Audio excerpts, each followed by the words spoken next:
کے رہنے والے ہوں، افریقہ کے، امریکہ کے یا اور کسی جزیرے اور پہاڑ کے رہنے والے ہوں، سرخ نسل کے ہوں، زرد نسل کے ہوں، سفید نسل کے ہوں یا سیاہ نسل کے ہوں، سب کو اللہ تعالیٰ خطاب کرتا ہے اور تمام انسانوں کو حکم فرماتا ہے کہ اے انسانوں، اللہ کی نعمتوں کو یاد کرو۔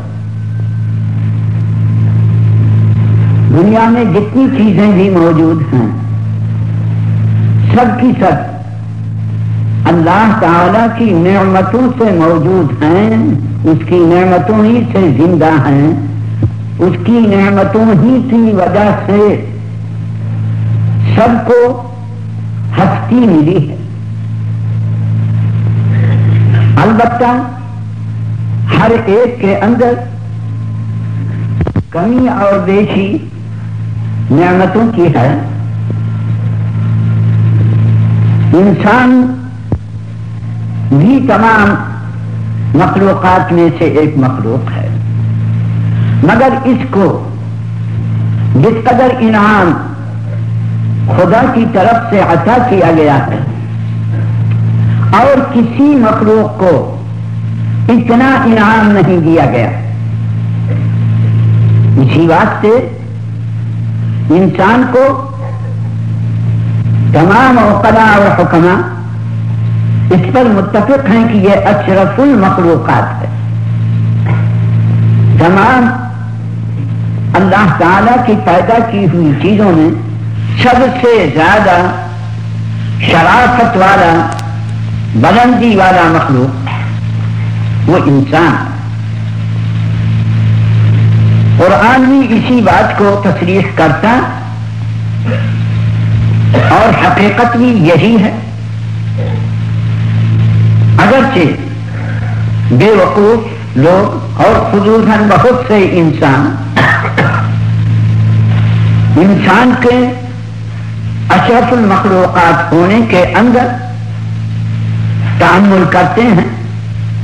انسان خود بہت سی چیزوں کو اپنے سے بالا، اپنے سے برتر، اپنے سے زیادہ اشرف سمجھتا ہے اور ان کے سامنے سر جھکاتا ہے، سجدہ کرتا ہے، ان کی عبادت کرتا ہے۔ اس طرح سے کہ غیر انسانوں نے بھی انسان کو وقوفی، اپنی لاعلمی، اپنے تکبر کی وجہ سے انسان کو ذلیل سمجھا اور یہ کہا کہ میں اس سے بہتر ہوں۔ خلقتنی من نار وخلقتہ من طین، اے خدا کیا میں اس کو سجدہ کروں جو کہ مجھ سے کمتر ہے؟ مجھ کو تو نے آگ سے پیدا کیا اور اس کو مٹی سے پیدا کیا۔ مٹی تمام عناصر میں سب سے زیادہ کمزور، سب سے زیادہ ذلیل، سب سے زیادہ خوار چیز ہے۔ تو جب انسان کی اصل مٹی ہوئی اور مٹی نہایت ذلیل عنصر ہے تو اس سے جو چیز بنائی جائے وہ بھی نہایت ذلیل ہوگی، اور آگ تمام عنصروں میں سب سے زیادہ قوی ہے، سب کے اوپر غالب ہے، اور پیدا کیا گیا ہوں اس لیے میں انسان سے بدرجہ اشرف اور افضل ہوں گا۔ یہ سجدہ کرنا میرا خلاف عقل ہے۔ آپ نے حکم دیا اسجدوا لآدم، فرشتوں کو حکم کیا، مجھ کو حکم کیا، سب کو حکم کیا کہ آدم کو سجدہ کرو۔ یہ چیز عقل کے خلاف ہے، تو اس واسطے ابلیس نے انکار کیا۔ تو جس طرح سے بہت سے انسان کو شریف تر اور معظم اور محترم تر نہیں سمجھتے، غیر بھی اسی طرح سے سمجھتے۔ اللہ تعالیٰ نے انسان کی شرافت کو بیان فرمایا اور کہا ما منعک ان تسجد لما خلقت بیدی استکبرت ام کنت من العالین۔ ہر چیز اگر دونوں ہاتھ سے بنائی جاتی ہے تو وہ بہت مکمل ہوتی ہے، اور اگر ایک ہاتھ سے بنائی جائے تو اس کے اندر کمی اور قصور رہتا ہے۔ اس آیت میں ظاہر فرمایا کہ انسان کو پروردگار عالم نے اپنے دونوں ہاتھوں سے بنایا۔ انسان کے علاوہ اور چیزیں ایک ہاتھ کی پیدا کی ہوئی ہیں، بنائی ہوئی ہیں، ظاہری ہاتھ سے یا بنائی گئی ہیں یا باطنی ہاتھ سے بنائی گئی۔ زمین، آسمان، پہاڑ اور چیزیں جتنی ہیں خدا کے دستے ظاہری سے بنائی گئی ہیں۔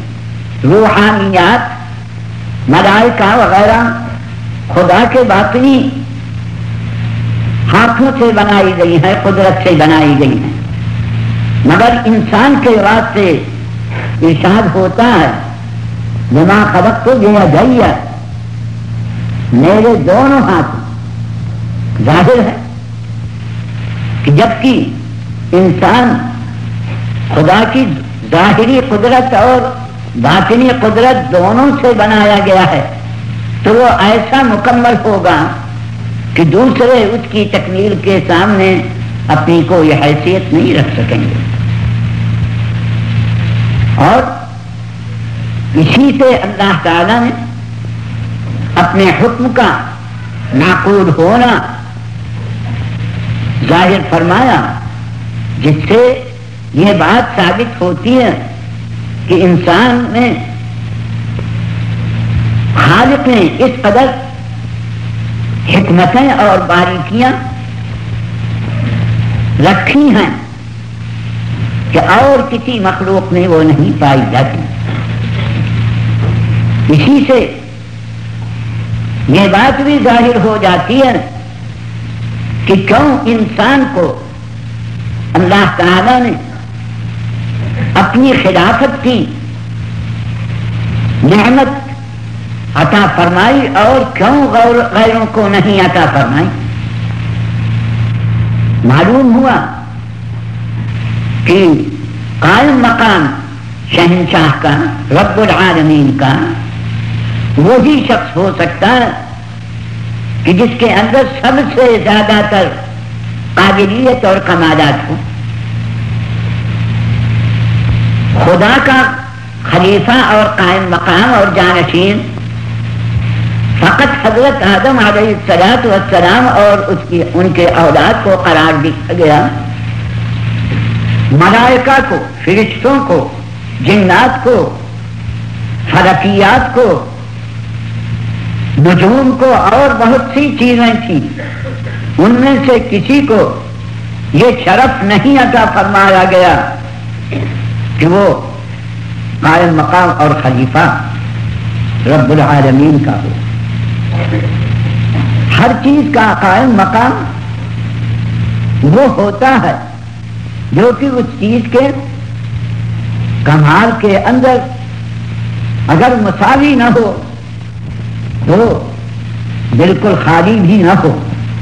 آفتاب کا خلیفہ چاند ہو سکتا ہے، ستارے ہو سکتے ہیں، مگر پتھر خلیفہ آفتاب کا نہیں ہو سکتا۔ جو کہ الف سے بے تک نہیں جانتا وہ اس کا خلیفہ اور جانشین نہیں ہو سکتا. پروردگار عالم تمام کمالات کا بنانے والا، پیدا کرنے والا، تمام کمالات کا جمع کرنے والا، اس کا خلیفہ وہ شخص ہو سکتا ہے جو کہ خدا کے دونوں قدرتوں کا، ظاہری اور باطنی قدرتوں کا مظہر ہو، مگر وہ شخص کی جو فقط ایک قدرت کا مظہر ہے، باطنی قدرت کا یا ظاہری قدرت کا، ظاہری ہاتھ کا، وہ اس قابل نہیں. ملائکہ، فرشتے اگرچہ نہایت مقدس ہستیاں تھیں، مگر پروردگار عالم نے ان کو اپنی خلافت کی نعمت عطا نہیں فرمائی، اور جبکہ انہوں نے شبہ کیا أتجعل فيها من يفسد فيها ويسفك الدماء ونحن نسبح بحمدك ونقدس لك. ان کے سامنے کہا گیا کہ ہم انسانوں کے باپ آدم کو اپنا خلیفہ بنائیں گے، تو ان کو یہی شبہ ہوا کہ اس انسان کو آپ اپنا جانشین اور خلیفہ بناتے ہیں، حالانکہ یہ شخص، یہ ذات، یہ شخص اور اس کی اولاد زمین میں فساد کریں گے، اپنے بھائیوں کو قتل کریں گے، اپنے پروردگار کی نافرمانی کریں گے. ان کو نعمت خلافت سے نوازا جاتا. ہم تو دن و رات تیری تسبیح اور تقدیس میں، عبادت میں، حکم برداری میں مشغول رہتے ہیں، یعنی ہم اس کے مستحق ہیں کہ ہم کو خلافت کی نعمت عطا فرمائی جائے. تو پروردگار نے نہایت سختی سے جھڑک دیا اور یہ کہا انی اعلم ما لا تعلمون، ہم جانتے ہیں ان باتوں کو جن کو تم نہیں جانتے. میرے بھائیو، انسان کو خداوند کریم نے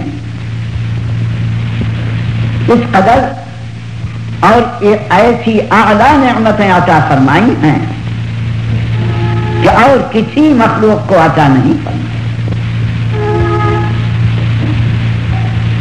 فرشتوں کو جھڑکا گیا اور اس کے بعد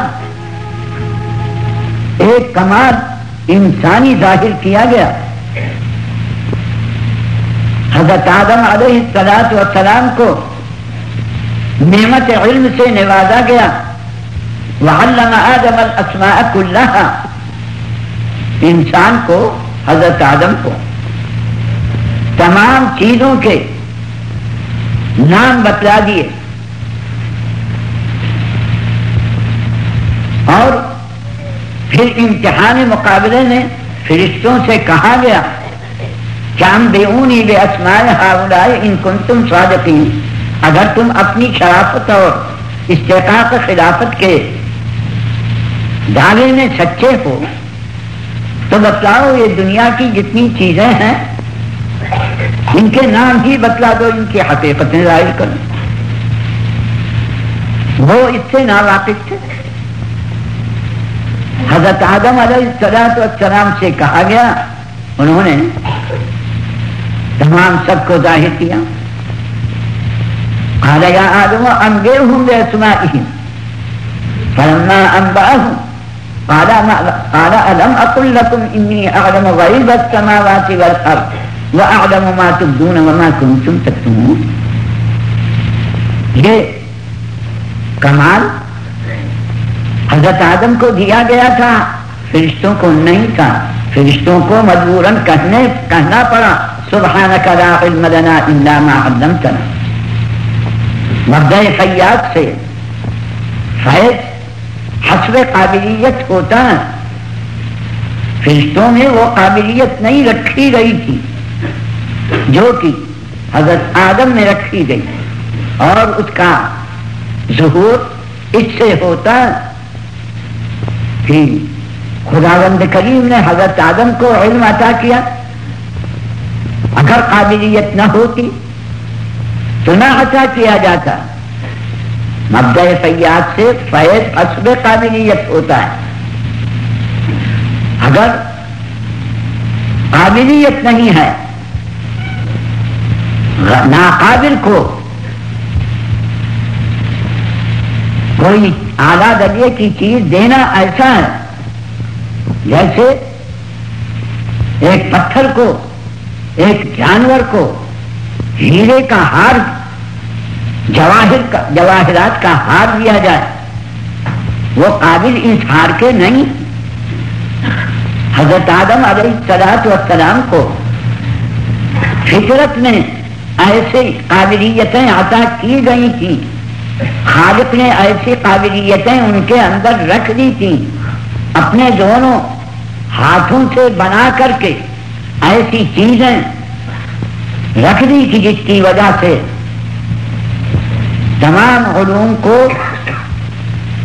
جن کی ضرورت خلیفہ کے لیے ہے وہ جمع کر سکتا تھا، وہ جاری کر سکتا تھا. رشتے ہیں مخلوقات میں اعلیٰ درجے کے، مگر وہ قابلیت جو کہ خلیفہ کے لیے ہونی چاہیے، پروردگار کے خلیفہ کے لیے ہونی چاہیے، وہ وہاں نہ تھی. تو میرے بزرگوں، یہ اللہ تعالی کا عظیم الشان انعام ہے انسان کے اوپر، جس کو انسان بھولا ہوا ہے، انسان اس سے ناواقف ہے. پروردگار نے بار بار اس انعام کو ظاہر فرمایا ہے. 4 قسمیں کھا کر کے کہتا ہے، والتین والزیتون وطور سینین وہذا البلد الامین. 4 قسمیں ہیں. لقد خلقنا الانسان فی احسن تقویم. 4 قسمیں کھا کر کے فرماتے ہیں کہ ہم نے انسان کو سب سے اچھی اسکیم پر، سب سے اچھی تقویم پر پیدا کیا. ادھر خیال فرمائیے، قسمیں ہیں کے لیے لایا گیا. جو لوگ عربی اسلوب اور بلاغت سے واقف ہیں وہ اسی باریکیوں کو کھلی طرح سے سمجھتے ہیں. تو اللہ تعالی انسان کو سب سے اچھی احسن صیغہ اس میں تبدیل کا ہے، جس سے معلوم ہوتا ہے کہ ایسی اسکیم، ایسی تقویم انسان کے لیے بنائی گئی کہ نہ آفتاب میں ہے، نہ ماہتاب میں ہے، نہ فرشتوں میں ہے، نہ جنات میں ہے، نہ اور کسی مخلوق کے اندر ہے، جو کہ انسان کے اندر رکھی ہوئی. انسان اپنی بے وقوفی سے جا کر کے پتھر کے سامنے سر جھکاتا ہے، پہاڑ کے سامنے، دریا کے سامنے، حیوان کے سامنے، جنات کے سامنے، شیاطین کے سامنے، دیو اور دیویوں کے سامنے سر جھکاتا ہے. چاہیے تو یہ تھا کہ سوا خدا کے اگر کسی کو سجدہ کرتا تو انسان کو سجدہ کرتا. کوئی بھی انسان سے اشرف ہے نہیں. ہاں، خداوند کریم سب کا پیدا کرنے والا، سب کا پالنے والا، تمام کمالات کا جمع کرنے والا وہ، اور فقط وہ مستحق اس بات کا ہے کہ اس کے سامنے اس کی عبادت کی جائے. مگر بے وقوف انسانوں نے اور بے وقوف مخلوقات نے انسان کو ذلیل سمجھا.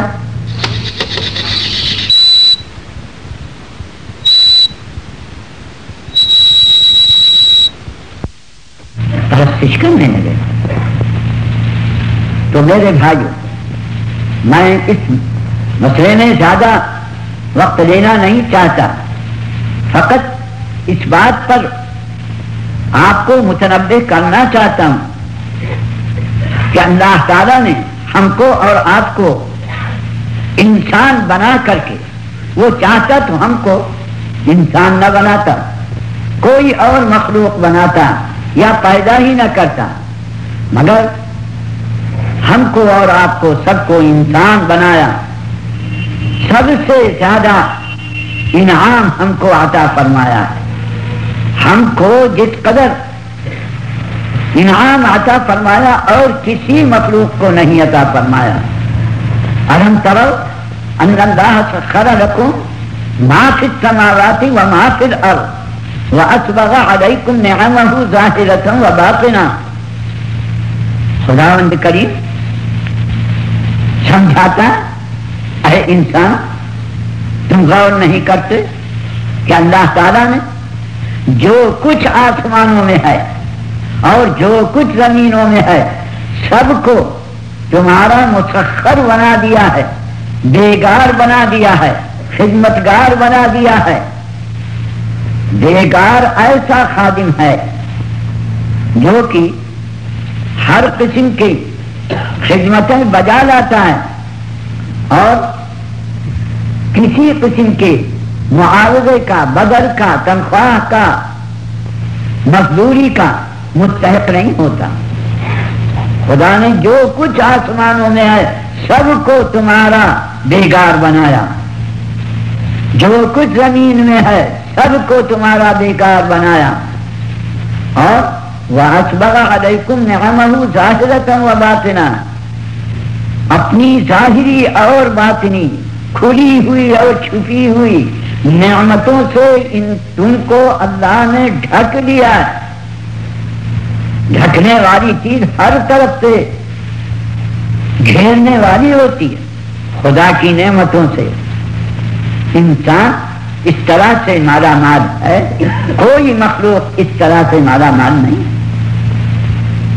تو اپنی بے عقلی ہے انسان کی کہ وہ اپنے آپ کو اوروں سے اور مخلوقات سے ذلیل و خوار سمجھے اور خدا کی نعمتوں کی شکر گزاری کے اندر نہ شروع کرو تو تم ان نعمتوں کو گن نہیں سکتے ہو.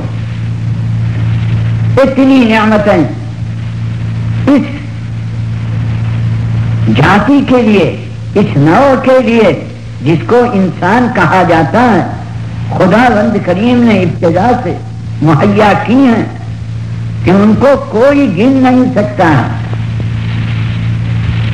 تو چاہیے تو یہ تھا کہ جب سب سے زیادہ اس کے اوپر انعام اور احسان ہے تو سب سے زیادہ خداوند کریم کا شکر گزار ہوتا، فرما بردار ہوتا، دنوں رات خدا کے احسان کا اقرار کرتا اور اس کے سامنے سر جھکاتا. مگر اس کے برعکس یہ حالت ہے کہ انسان کے برابر کوئی مخلوق خدا کے سامنے نہ نمک حرامی کرنے والا، نہ شکریہ عمل میں لانے والا اور کوئی مخلوق نہیں. اسی واسطے فرمایا ان الانسان لظلوم کفار، انسان بہت بڑا ظالم اور بہت بڑا نمک حرام ہے کہ وہ خدا کے اتنے احسانوں کو بھول جاتا ہے اور بہت سی ایسی چیزوں کے سامنے سر جھکاتا ہے کہ جن کے اندر کسی نفع دینے کی، ضرر دینے کی طاقت نہیں ہے. اتدعون من دون اللہ ما لا یملک لکم ضرا ولا نفعا، ان بتوں کو، ان پتھروں کو، ان دریاؤں کو، ان پہاڑوں کو، ان درختوں کو، ان جانوروں کو تم سجدہ کرتے ہو، ان کی عبادت کرتے ہو، حالانکہ یہ کسی قسم کا تم کو نفع اور نقصان نہیں پہنچا سکتے. تو میرے بزرگوں بھائیوں مختصر طور پر عرض کرتا ہوں کہ انسان کے اوپر تمہاری برادری کہیں کی بھی ہو اس پر جس قدر اللہ تعالی کا احسان ہے جتنی اور مخلوقات ہیں سب اللہ تعالی کے سامنے سجدے میں اس کی تسبیح اور تقدیس میں مشغول ہیں. وَإِن مِّن شَيْءٍ إِلَّا يُسَبِّحُ بِحَمْدِهِ وَلَٰكِن لَّا تَفْقَهُونَ تَسْبِيحَهُمْ. جو بھی چیزیں ہیں سب کی سب خدا کی تسبیح میں، خدا کی عبادت میں، خدا کے ذکر میں، فکر میں ہر وقت مشغول رہتی ہیں، ہر وقت سجدہ کرنے کے اندر. أَلَمْ تَرَ أَنَّ اللَّهَ سَخَّرَ لَكَ. دوسری آیت میں فرمایا گیا کہ اللہ کے لیے سجدہ کرتی ہے ما فی السماوات اور ما فی الارض، اور چاند اور سورج اور تمام ستارے اور تمام پہاڑ اور درخت سب کے سب سجدے کے اندر خدا کی عبادت کے اندر مشغول رہتے، مگر انسان خدا سے یاد سے، خدا کے سامنے سر جھکانے سے، عبادت سے، شکر گزاری سے غفلت کرتا ہے. بات سے اس انسان کو بار بار متنبہ کیا جاتا ہے. بہرحال انسان کو اللہ تعالیٰ نے اپنی نعمتوں سے جس قدر نوازا ہے کسی اور مخلوق کو نہیں. تو اس آیت میں کہا گیا یا ایھا الناس اذکروا نعمت اللہ علیکم، اے انسانوں یاد کرو. یاد کرنا اسی چیز کا ہوتا ہے کہ جو پہلے سے موجود ہو مگر اس کو بھلا دیا گیا. انسان کے اندر پہلے سے خداوند کریم نے ذخیرہ، غیر متناہی ذخیرہ نعمتوں کا رکھ دیا. اب اسی کو یاد دلاتے ہیں کہ یاد کرو اللہ تعالیٰ کی نعمتوں. ہم نے تمہارے اندر اتنی نعمتیں رکھ دی کہ کسی اور مخلوق میں نہیں، اور تم ان کو اگر گننا چاہو تو گن نہیں سکتے.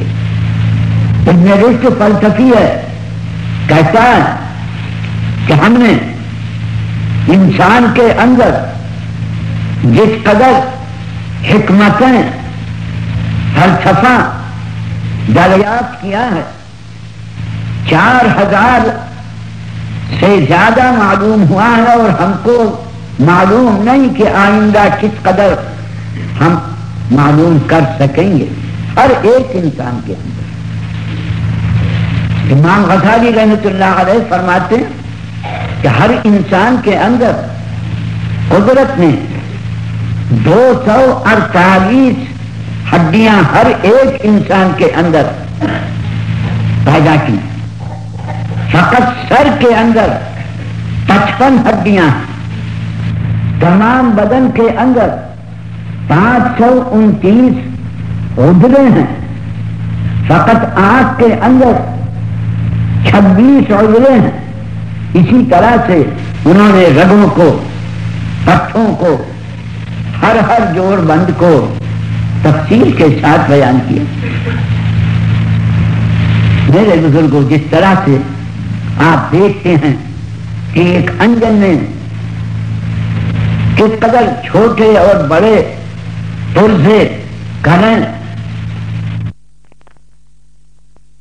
وہ تمام گاڑیوں سے زیادہ قوت والا ہے، سب کو کھینچتا ہے. گاڑیاں بھی لوہے کی بنی ہوئی ہیں اور انجن بھی لوہے کا ہے، مگر انجن کے اندر جس قدر پرزے اور کریں ہیں ان کی وجہ سے وہ کام کر سکتا ہے کہ کوئی گاڑی نہیں کر سکتی. انسان تمام دنیا کی مخلوقات میں سب کا انجن ہے، سب کا بادشاہ ہے،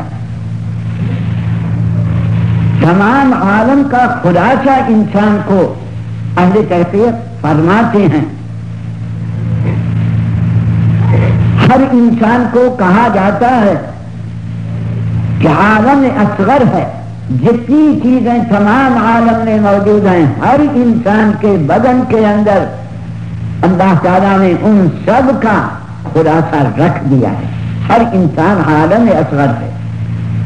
اسی واسطے قرآن میں فرمایا گیا کہ اگر ایک انسان کو ظلماً قتل کیا گیا تو اتنا بڑا جرم ہوگا کہ تمام عالم کو قتل کیا. من اجل ذلك كتبنا على بني اسرائيل انه من قتل نفسا بغير نفس او فساد في الارض فكأنما قتل الناس جميعا ومن احياها فكأنما احيا الناس جميعا. میرے بزرگوں، ہم اپنی حقیقت سے نہایت غافل ہیں. اللہ تعالیٰ نے ہمارے اندر بڑے بڑے کمالات اور بڑے بڑے اوصاف رکھ دیے ہیں، مگر ہم نے اپنے کمالات کو، اپنی حقیقت کو ضائع کر رکھا ہے، اور اسی ضائع کرنے کے، بھلا دینے کی وجہ سے، نافرمانیوں کی وجہ سے ہم نہایت زیادہ عذاب کے، اہانت کے مستحق ہیں. ثم رددناہ اسفل سافلین فرمایا گیا.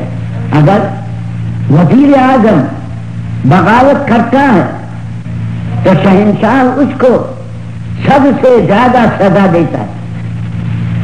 وزیر اعظم تمام رعایا میں سب سے زیادہ اونچا درجے والا عہدیدار ہے، مگر اگر وزیر اعظم نے بغاوت کیا تو بادشاہ اس کو سزا بھی اتنی دیتا ہے، اس کو سولی دے کر، پھانسی دے کر کے، پرانے بادشاہ اس کی کھال کھنچوا کر کے، بت سے بھرا کر کے اس کو راستے پر لٹکاتے تھے، انتہائی تذلیل کرتے تھے. اسی طرح سے انسان جس کے اوپر اس قدر انعام خداوندی ہے، جبکہ وہ خدا کی نافرمانی کرے، بغاوت کرے، تو کہا گیا ثم رددناہ اسفل سافلین. اس کی بڑائی کی وجہ سے اس کو سب سے نیچے گرا دیا گیا، بغاوت اور نافرمانی کی وجہ سے. الا الذین آمنوا وعملوا الصالحات. تو بھائی، میں اور تفصیل میں آپ کو نہیں لینا جانا چاہتا ہوں. اس آیت کے اندر اللہ تعالیٰ کا مطالبہ ہے ہر انسان سے، ہر انسان اللہ تعالیٰ کی نعمتوں کو یاد کرو، بھولو مت. دیکھو تم کیا تھے اور خدا نے کیا بنا دیا. انسان ناپاک قطرہ تھا ماں باپ کا، اور اللہ تعالیٰ نے اس کو اشرف المخلوقات بنایا، اس کو ایسے کمال پر پہنچایا کہ جنات بھی، ملائکہ بھی، فرشتے بھی اور تمام مخلوقات اس کے سامنے حاضر ہیں. اس کو یاد کرنا چاہیے، اس کی تفصیلات کے اندر جانا چاہیے. پھر یاد دلاتے ہیں یرزقکم من السماء والارض هل من خالق غیر اللہ.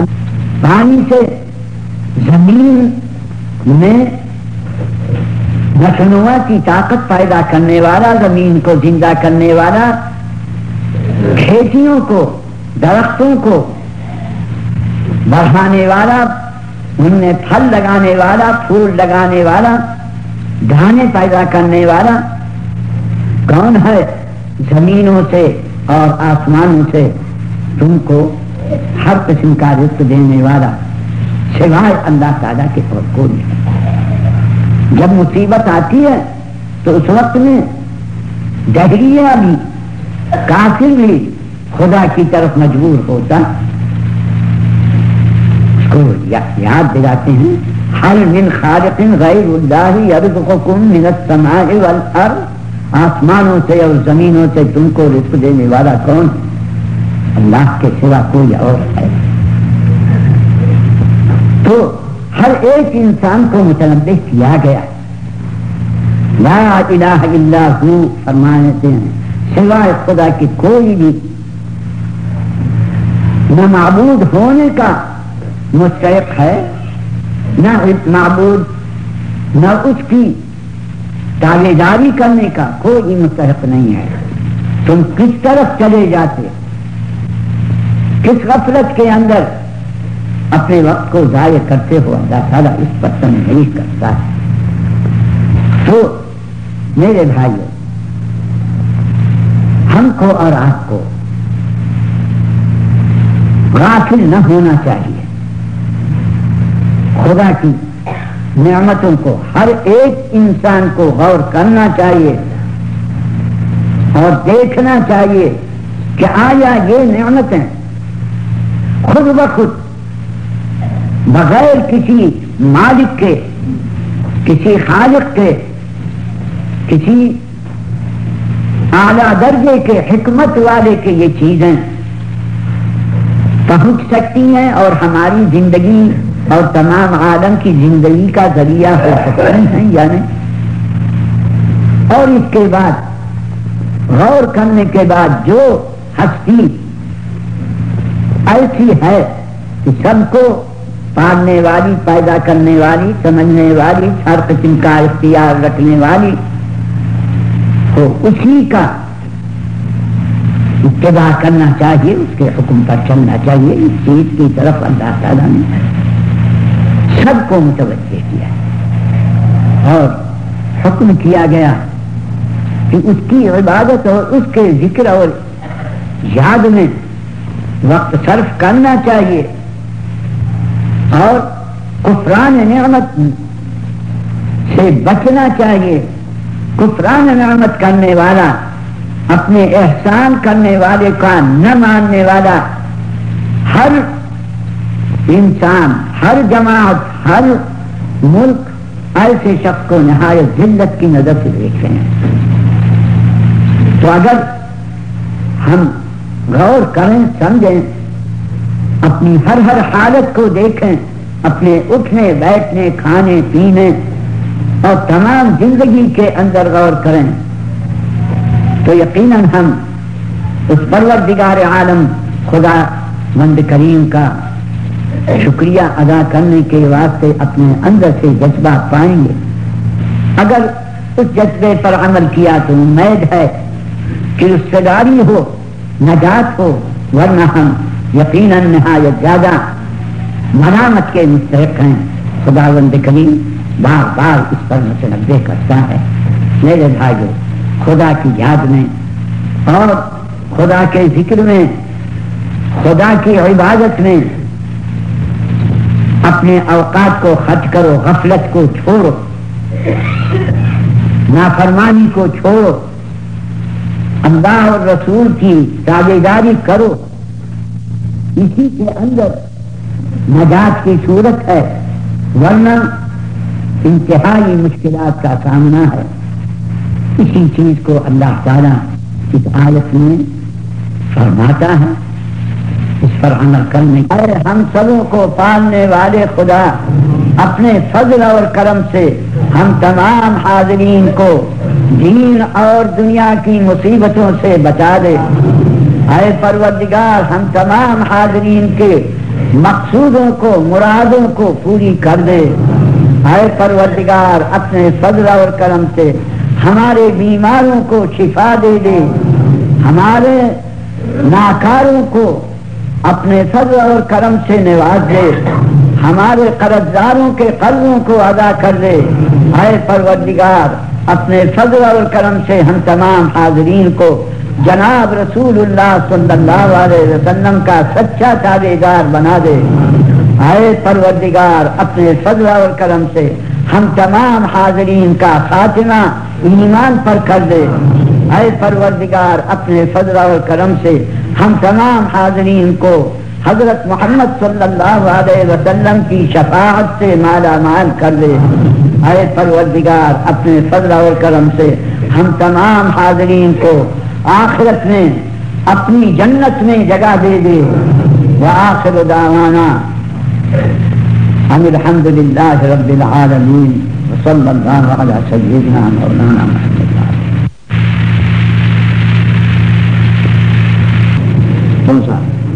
سب کا واضح ہے پکا، شریعت پر چلیں گے، شریعت کے خلاف نہیں کریں گے۔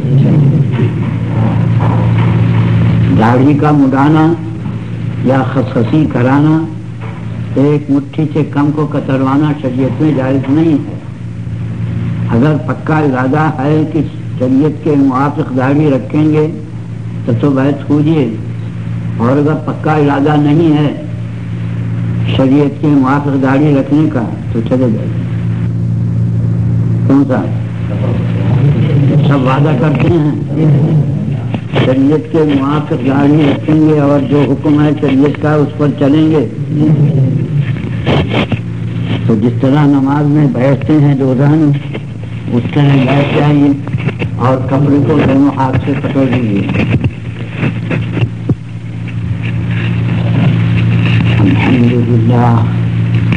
الحمد لله نحمده ونستعينه ونستغفره ونؤمن به ونتوكل عليه ونعوذ بالله من شرور أنفسنا ومن سيئات أعمالنا من يهده الله فلا مضل له ومن يضلل فلا هادي له ونشهد أن لا إله إلا الله وحده لا شريك له ونشهد أن سيدنا ومولانا محمدا عبده ورسوله صلى الله عليه وآله وصحبه وبارك وسلم يا أيها الذين لعلكم تفلحون إن الذين يبايعونك إنما يبايعون الله يد الله فوق أيديهم فمن نكث فإنما ينكث على نفسه ومن أوفى بما عاهد عليه الله فسيؤتيه أجرا عظيما۔ کہیے أشهد أن لا إله إلا الله وحده لا شريك له وأشهد أن سيدنا ومولانا محمدا عبده ورسوله گواہی دیتا ہوں میں کہ سوائے اللہ تعالی کے کوئی عبادت کیے جانے کے قابل نہیں، اکیلا ہے وہ، کوئی اس کا شریک نہیں، اور گواہی دیتا ہوں میں کہ ہمارے سردار اور ہمارے آقا حضرت محمد صلی اللہ علیہ وسلم اس کے بندے اور اس کے رسول ہیں، ایمان لایا میں اللہ تعالی پر، جیسا کہ ہے وہ اپنی ذات میں، اور اپنی صفات میں، اور اپنے افعال میں، اکیلا ہے وہ، کوئی اس کا ساجی اور شریک نہیں، اور ایمان لایا میں کہ حضرت محمد صلی اللہ علیہ وسلم اللہ تعالی کے سچے رسول ہیں، جو کچھ انہوں نے فرمایا وہ سب حق ہے، اور ایمان لایا میں اللہ تعالی کے سب پیغمبروں پر اور اس کے سب فرشتوں پر اور اس کی سب کتابوں پر اور قیامت کے دن پر اور تقدیر پر داخل ہوا میں دین اسلام میں سچے دل سے بری اور بیزار ہوں میں سب دینوں سے سوائے دین اسلام کے بیعت کی میں نے جناب رسول اللہ صلی اللہ علیہ وسلم کے ہاتھوں پر بواسطہ ان کے خلفاء کے عہد کرتا ہوں میں کہ شرک نہ کروں گا، کفر نہ کروں گا، بدعت نہ کروں گا، چوری نہ کروں گا، زنا نہ کروں گا، کسی کو ناحق قتل نہ کروں گا، کسی پر بہتان نہ باندھوں گا، جہاں تک ہو سکے گا خدا اور اس کے رسول کی ہمیشہ ہمیشہ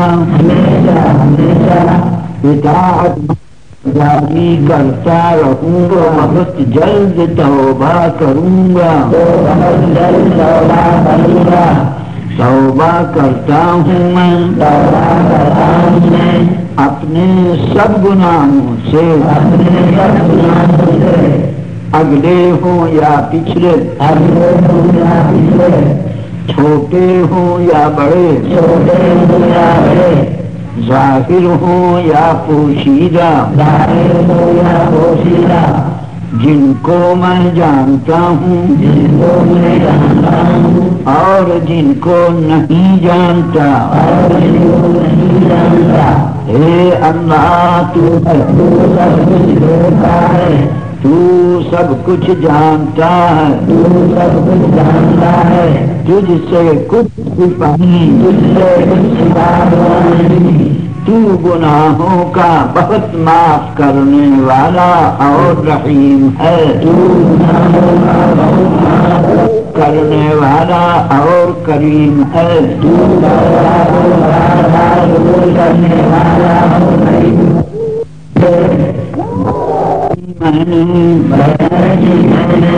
حسین احمد کے ہاتھوں پر طریقہ چشتیہ صابریہ اور طریقہ چشتیہ نظامیہ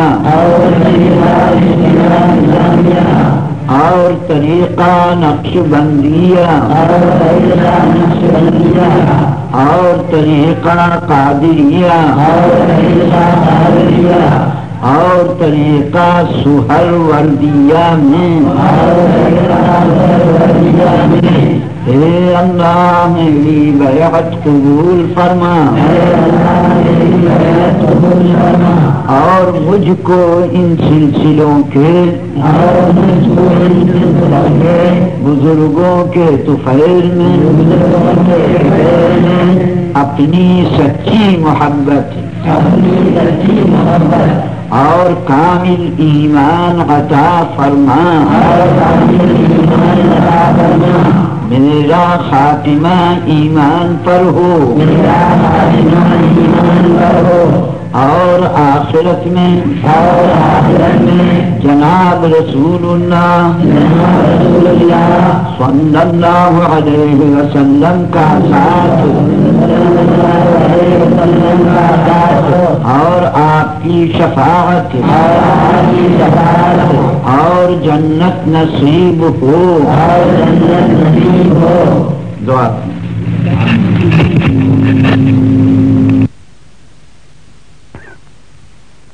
میرے جذبوں کو تسکین مل جائے گی ذکر ان کا میرے ہم نشین چھیڑ دے میرے جذبوں کو تسکین مل جائے گی زندگی کا مقدر سنور جائے گا ہر کلی اپنے گلشن کی کھل جائے گی کون جانے مشیت نے کس پیارے سے دے دیے عظمتوں کے نئے بانس بن آپ شیخ العرب آپ شیخ العجم مالکا کے مجاہد زعیم وطن حکمت آسمی کے امین آپ سے فکر محمود کی آپ میں جلواگر تو باطن جو گنگو کی دین کی ایک تپش بن کے قائم رہی عمر بھر یہ تعلق محبت یہ عشق نبی زندگی اسوائے پاک میں ڈھل گئی بارگاہ نبوت کا یہ فیض تھا بس گئی روح میں نغمائے سرمدی ذکر ان کا میرے ہم نشین چھیڑ دے ایک عجب کیف لذت کا احساس ہے ایسا لگتا ہے مجھ کو کہ اس ذکر سے میرا ممدوح خود ہی میرے پاس ہے گالیاں عمر بھر